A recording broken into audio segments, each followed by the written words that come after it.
Mummy papa 11 बजे की गाड़ी से आ रहे हैं। फ़ोन की घंटी तो सुनी मगर आलस की वजह से रजाई में ही लेटी रही। उसके पति राहुल को आखिर उठना ही पड़ा। दूसरे कमरे में पड़े फ़ोन की घंटी बजती ही जा रही थी। इतनी सुबह कौन हो सकता है जो सोने भी नहीं देता। इसी चिड़चिड़ाहट में उसने फ़ोन उठाया।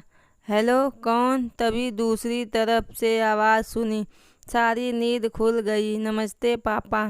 बेटा, बहुत दिनों से तुम्हें मिले नहीं, सो हम दोनों 11 बजे की गाड़ी से आ रहे हैं। दोपहर का खाना साथ में खाकर हम 4 बजे की गाड़ी वापस लौट जाएंगे। ठीक है। हाँ पापा, मैं स्टेशन पर आपको लेने आ जाऊंगा। फ़ोन रख कर वापस कमरे में आकर उसने रचना को बताया कि मम्मी पापा 11 बजे की गाड़ी से आ रहे हैं और दोपहर का खाना हमारे साथ ही खाएंगे।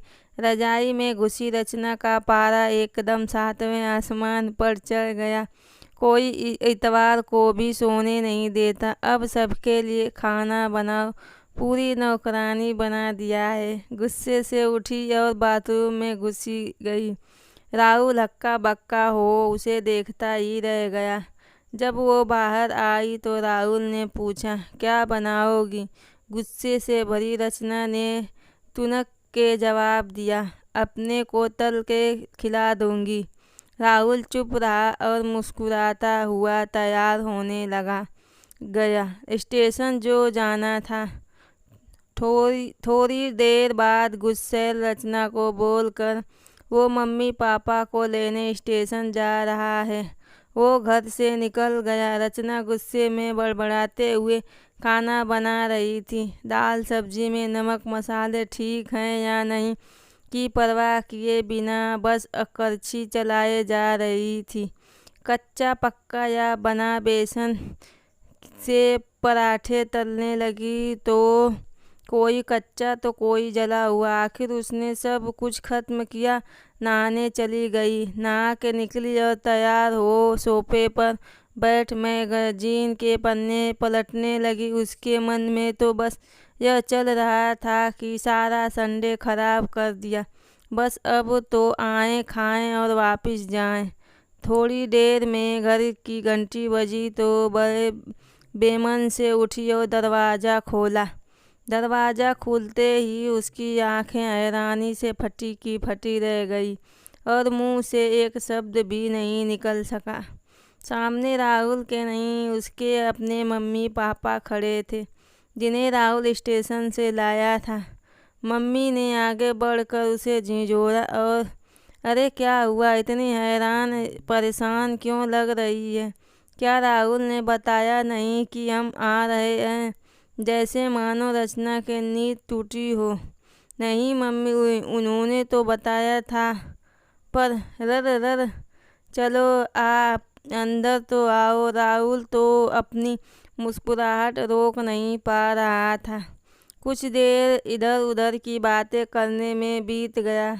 थोड़ी देर बाद पापा ने कहा, रचना गप्पे ही मारती रहोगी या कुछ खिलाओगी भी? यह सुन रचना को मानो सांप सूंघ गया हो। क्या करती बेचारी को अपने हाथों से ही बनाए अध पक्के और जले हुए खाने को परोसना पड़ा। मम्मी पापा खाना तो खा रहे थे मगर उनकी आंखों में एक प्रश्न था जिसका वो जवाब ढूंढ रहे थे। आखिर क्या इतना स्वादिष्ट खाना बनाने वाली उनकी बेटी आज उन्हें कैसा खाना खिला रही है? रचना बस मुंह नीचे कर किए बैठी खाना खा रही थी।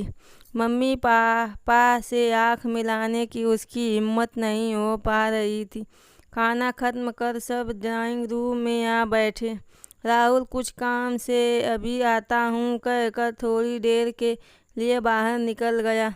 राहुल के जाते ही मम्मी, जो बहुत देर से चुप बैठी थी, बोल पड़ी, क्या राहुल ने बताया नहीं था कि हम आ रहे हैं? तो अचानक रचना के मुंह से निकल गया, उसने सिर्फ यह कहा था कि मम्मी पापा लंच पर आ रहे हैं। मैं समझी उसके मम्मी पापा आ रहे हैं।